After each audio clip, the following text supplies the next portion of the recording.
Congress appears to be on the brink of a partial government shutdown unless something changes.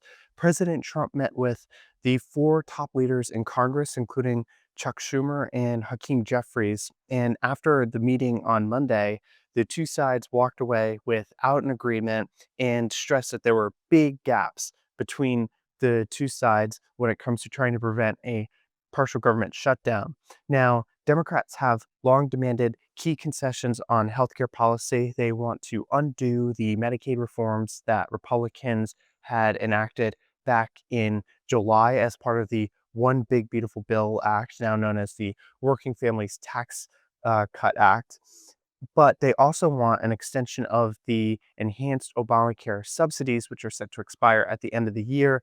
And Democrats have also made clear that they want changes to President Trump's use of impoundment and other mechanisms to block certain types of funding from going out that Congress has already approved.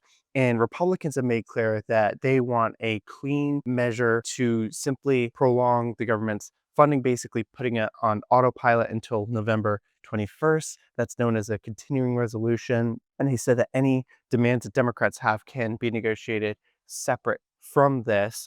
It's quite a role reversal from what we've seen over past shutdowns. Usually, Republicans find themselves on the demanding side, and Democrats find themselves the ones demanding a clean CR to keep the government's lights on.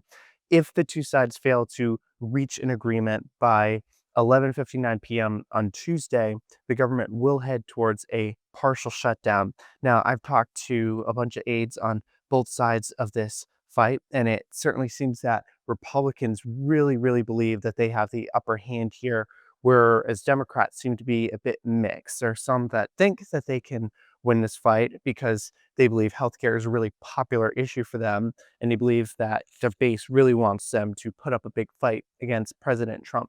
But there are others who think that they don't really have many cards to play here because Republicans have the majority in both chambers of Congress and only need about 7 or 8 Democrats in the Senate to overcome the filibuster.